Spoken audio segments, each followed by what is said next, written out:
Hello Virgo, welcome to your January reading. As usual, general reading, so if you don't feel like it's for you, don't force it. I'm sure you can find another reading that you resonate with, but I do hope there is something here for you. So, January, I have 4 decks. First card will be from the Wild Wisdom of the Faery Oracle, the overall mood for the month, and then the reading itself with the Santa Muerte Tarot, clarified by the Tarot of Pagan Cats. And I will close the reading with a couple of cards from the Threads of Fate Oracle.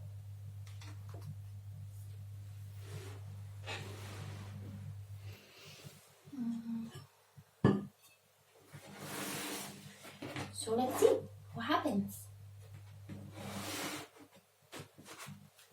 I hope you've all had a wonderful transition into 2020.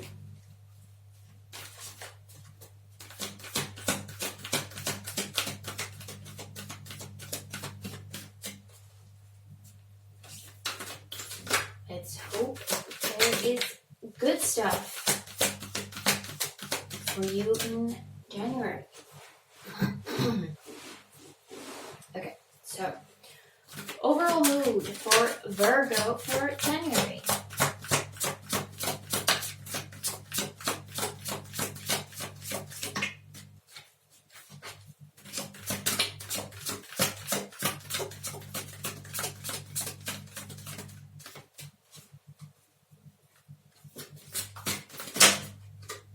Okay, we have 2.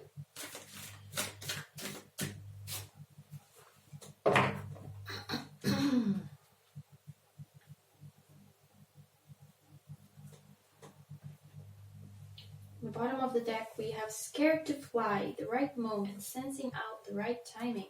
Okay, that felt important. So you might be a little afraid of something.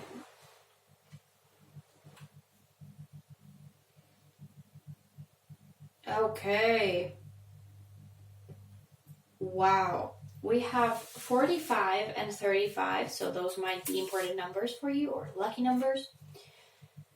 We have Gatekeeper, Fairy Time, Time Shifts, Dimensional Slips, and Stardust, Premonition, Galactic Communications, Beginnings and Endings.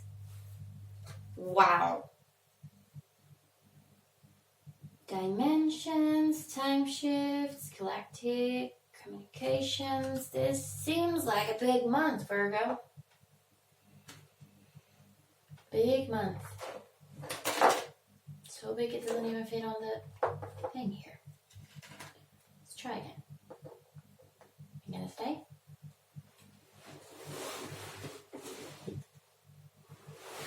Okay, let me pull it a little closer here.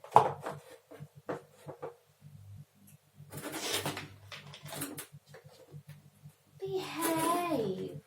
Okay? There you go. I think they're both there. Okay. So, this is big stuff. Big changes. And no wonder if you feel a little scared and waiting for the right time and everything. I'm not an expert in any of this. Dimensional slips. Like, I know there is this thing, it's like timelines or something. Time shifts. That's something you might want to look into. I've read about it, but not enough to talk about it. but it's kind of like shifting from one timeline to another, and you might feel very confused. Like, what are you doing here? And why are things the way they are? Can feel like kind of a awakening in a way. Because supposedly in another timeline or dimension or whatever, things were different than here. Those are good times for growth and change, beginnings and endings. Premonition also, so your intuition might be really high on this month.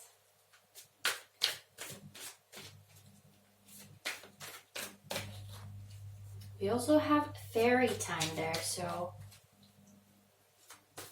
if you work with fairies or other kinds of entities, could be a good month to turn to them for guidance, for advice. Okay, that is interesting, very different from any other reading, so interesting stuff, Virgo. Okay, let's see what energies you're starting January with. Something from either December or further back that is somehow influencing you and your January. We got 2 cards. We have Death, the Santa Muerte, and 8 of Pentacles. Okay. So either, let's see, this can go either way. Either something you were working on very, very hard, ended. Or you were working very, very hard for something to end.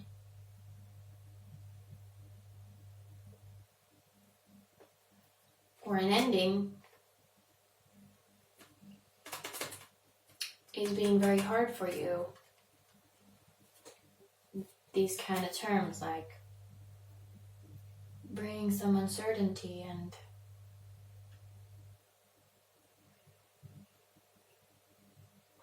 there's definitely an ending, okay? We have the death. The death is an ending for something.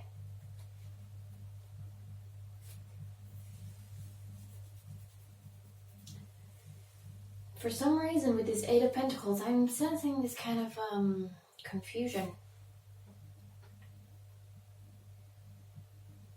Like you put a lot of effort into something and you're like, what? Why am I not seeing the results? Or why did I put all the effort into this? Like it's here now, but now what? Interesting. Let's see if we get some clarity in January, because that's like what you're bringing into January. See what happens in January for Virgo. Too many.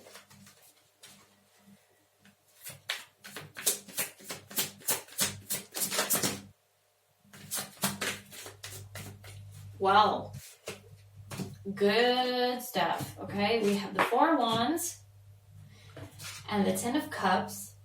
So,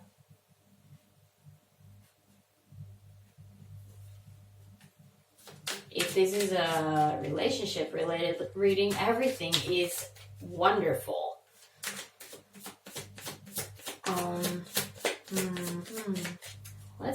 I'm just gonna get all the cards here before I start saying anything.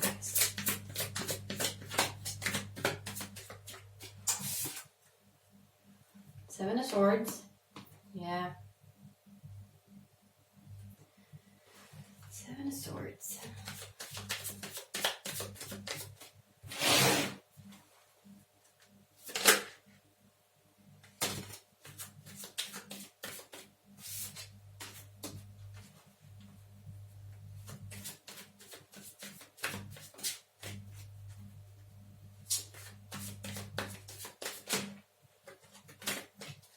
Beginnings and endings. We basically have 3 endings here, okay? We have death and 2 tens. 2 tens are always like an end for a cycle or a project or whatever. Of course, it doesn't mean end of a relationship, 10 of Cups. But it's like a fulfillment, a completion, okay? Better word than end. Completion. But just like we have here, like, I worked so hard and like, now what? Like, why and where and how and when and when? We have 4 of Wands and 10 of Cups, which is like the perfect, if we're talking love, perfect relationship. Everything is so good. 10 of Cups can also just be happy family, happy life, even if it doesn't need to mean spouse and 2 kids, you know. A happy life. Everything is exactly how you want it. But we have the 7 of Swords here, like, but what? Like, something is off. Like, something doesn't feel right. And we're ending the month, leaving the month with the 10 of Wands energy, which is really like heavy, burdened. But again, it's a completion. It's like, yeah, it feels heavy, but it will end. You're so close to it being the end for whatever burden it is that you're carrying.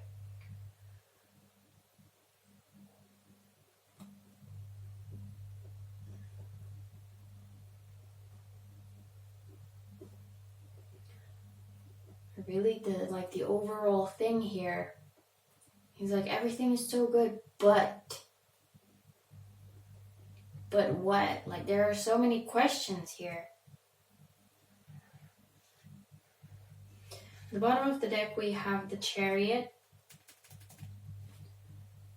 which is like moving forward, but it feels like the Chariot is definitely not moving. And this card, this guy is actually like inviting you to enter the Chariot, but it's not moving. There's no movement. It even kind of feels like a facade for some reason, like putting on a play, but then that's all it is.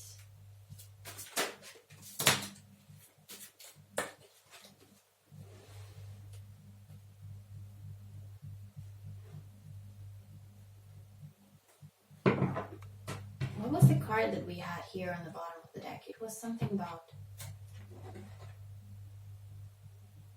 scared to fly. Yeah, that's kind of the feeling, like you don't really want to trust that everything is good. Although everything seems good.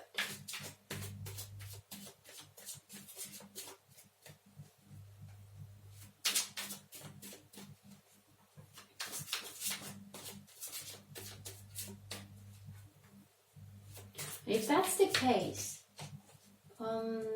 stop and think and try to kind of feel out,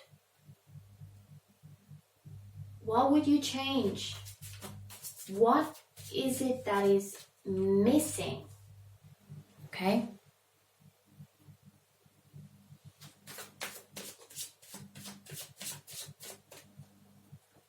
Sometimes it's not easy, but I mean,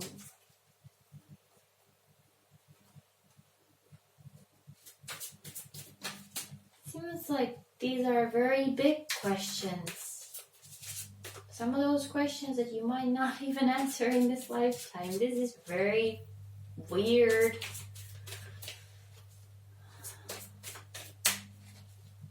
Okay, we have the Empress. First card out for clarifying. The Empress is someone the Empress is someone who's very nurturing and loving, and in this Death card we have, she's pregnant with a little crib there.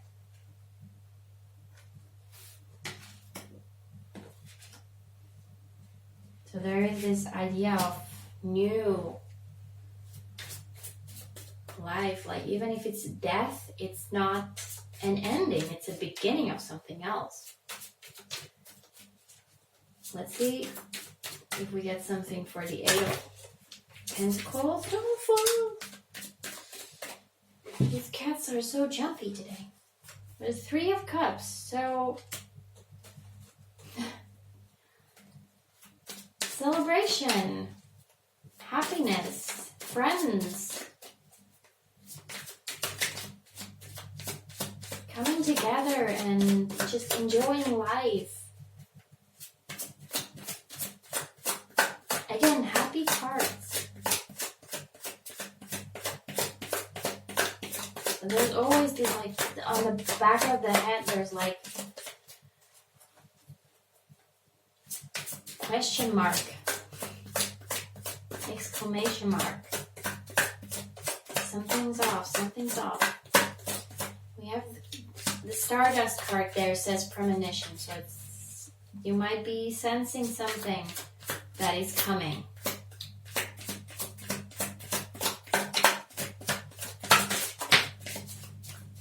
Yeah, okay, we have the High Priestess, which is exactly about like that, knowing, intuition, like that,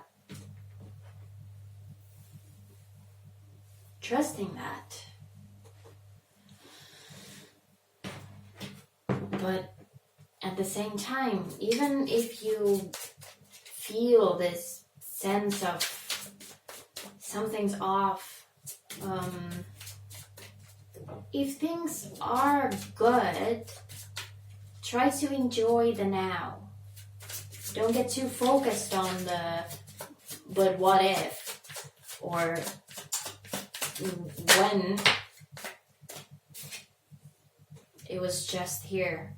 It was just the bottom of the deck. I was looking at it. The Ace of Wands for the Four of Wands.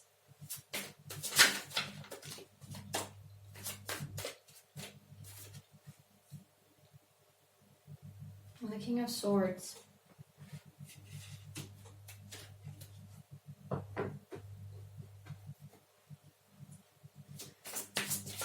So like I was saying, if everything is good, if you can't pinpoint like that there would be something really wrong, try to enjoy it and not look for things to cut off. Like, don't make problems where there are no problems.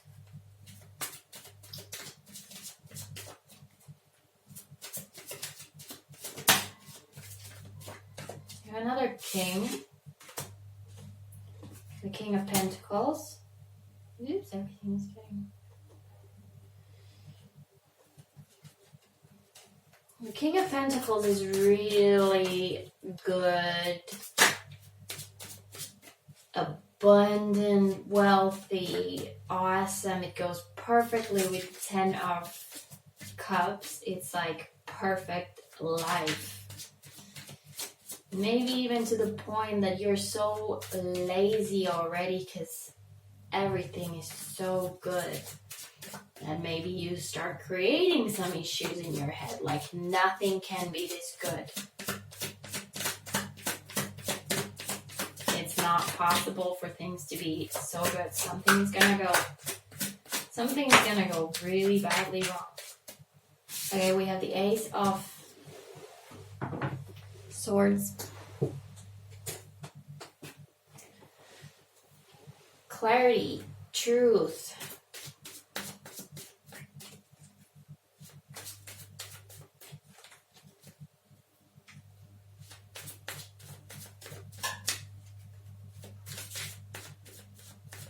Like I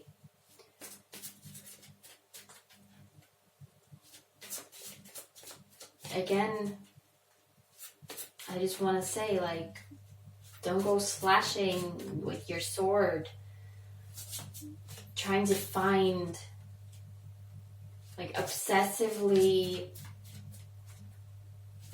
looking for clues or evidence that something is wrong, because that will just wreck everything. But I think I already said in the beginning, trust your intuition.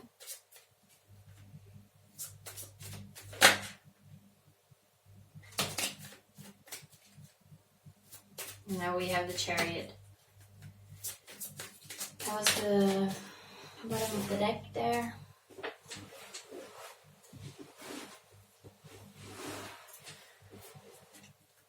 So with all the questions of the Seven of Swords, a kind of nagging feeling, you might be pulled to move, right? Beginnings and endings. Beginnings and endings.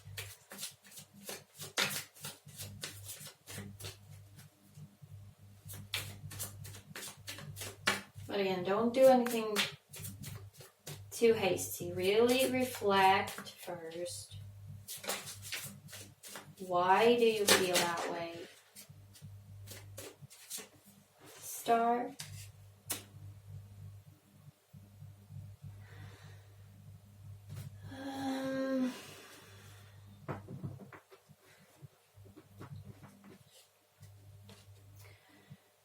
The star came out when I was thinking about that card. Okay, it says galactic communications. We didn't really touch that. Because I don't want to bring aliens into this. But divinities, often said to inhabit the sky, whatever. Angels, okay? But also linking this to spirit guides. So again, fairies, galactic communication. There's a lot of stuff about communication that is not human communication. So I would also, if you work with spirit guides, whatever it is, ancestors, gods, angels, animals, connect to them, look for them for guidance. Fairies.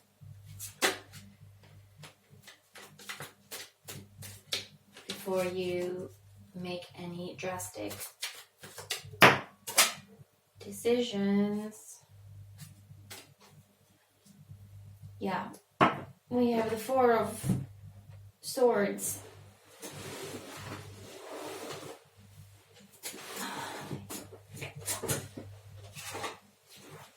I hate when they fall on the floor. It's so complicated.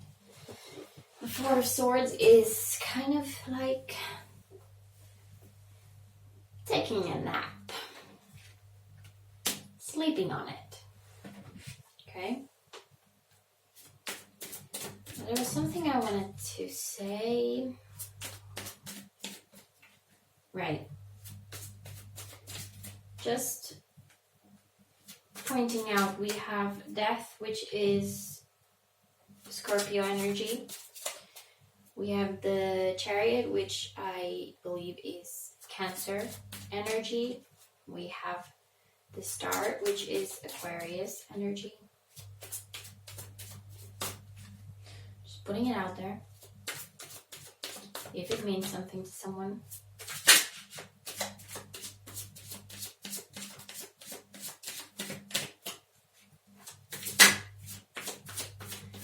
Let's see the Ten of Wands then, the last one.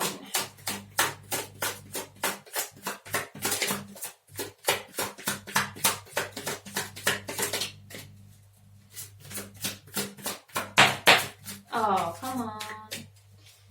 It came out. I was just looking at it. So many cards that I'm looking at on the bottom of the deck came out. The Devil might be leading you wrong also. And the Fool. Yeah.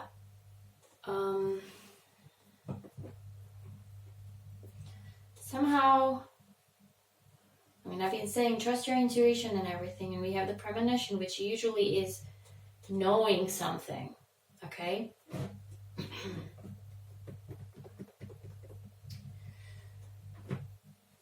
But at the same time, also, my idea of fairies, when you deal with fairies, you can't really trust them 100%. That's a different thing. But there is this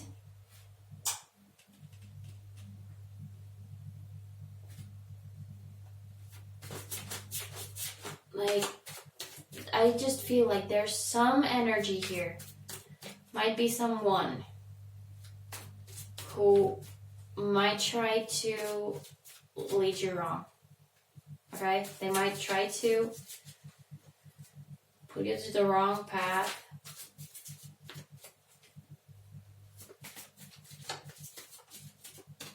Give you exciting offers. Wonderful new things that you should try out, and just really pull you in. And before you know it, things take a bad turn. So just be careful with that. Like, don't get too... There's a lot of confusion here, okay? And a lot of questions. Like, don't feed that anxiety, that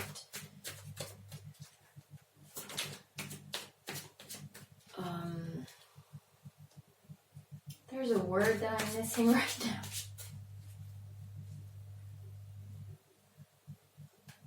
Neurotic. I think that's it. Don't get too neurotic about it. Don't get too obsessed with it. Digging for trouble, because the trouble is gonna come find you if you go looking for it. It's gonna come meet you halfway. Okay? But like this month some questions might come up that you've never really considered before. Some big questions, some big whys and ifs, and why is my life like this? And why am I not happy with it? Even though everything seems to be perfect. Let's look at the threads of fate. What do they have to say? Okay, we have transmute.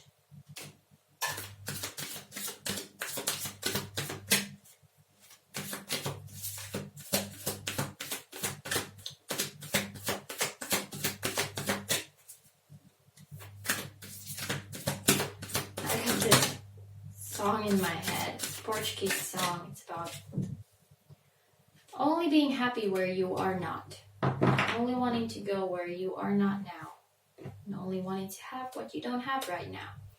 We have transmute and movement. Now, sometimes these cards are very right away, easily, but they might have some interesting things that I don't consider. So I'm going to read from the booklet. Let's see, transmute first. Okay. The things are not very long, so bear with me. Let's start again. Within you lies the ability to take dense energy and turn it into a lighter and higher vibration. You can do this in response to constricting situations, difficult relationships, or blockages within your internal landscape. Sometimes we do not need to consciously work at the issue, but simply have the intention of doing so. This card is an invitation to identifying that which needs to shift and creating a sacred container for what you want to transmute. Okay, so it has everything to do with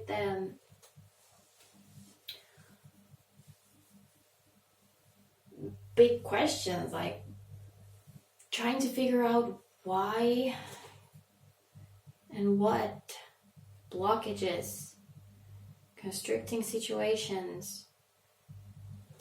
But instead of just digging and digging and digging and digging, trying to turn that into a positive energy, okay? Not taking it as a negative, because negative will only feed negative and will breed negative, okay? So let's see the movement. Okay. Physical movement can quick start major shifts in our internal and external worlds. While this movement can take any form, keep in mind that the type of movement we do can invite in the emotions and experiences associated with it. Intense and vigorous movement can help us access our motivation, power, and fire. Slow and methodical movements can help us tap into our deeper feelings and is especially helpful in releasing, healing, and deeper work. When we move our body, we are allowing any stuck or stagnant energies within us to flow, bringing space for the new. What type of movement do you need? How can you incorporate it into your day more? Okay, so there's another reference to stuck and stagnant and all that. And a great advice, just to close off, if you feel like something is off, you're just so into this whole weird energy, everything seems kind of out of order, try to move, okay? Get out of your head and into your body, okay? Whatever kind of movement you feel helps you. Vigorous movement or slow. Now, it can be exercising, it can be dancing and just actually moving. Movement can also, like dancing, can also be a way of meditating. So if that sounds good to you, look into it. It feels like it could help here for some reason. Really, that's like the one thing that came into my mind. But that is your reading, Virgo. That is one interesting reading. I hope you got something out of this. And have a wonderful January. Try to enjoy it. Don't get too caught up in the weird, big questions. And I hope to see you again soon in another video. Thank you so much for watching.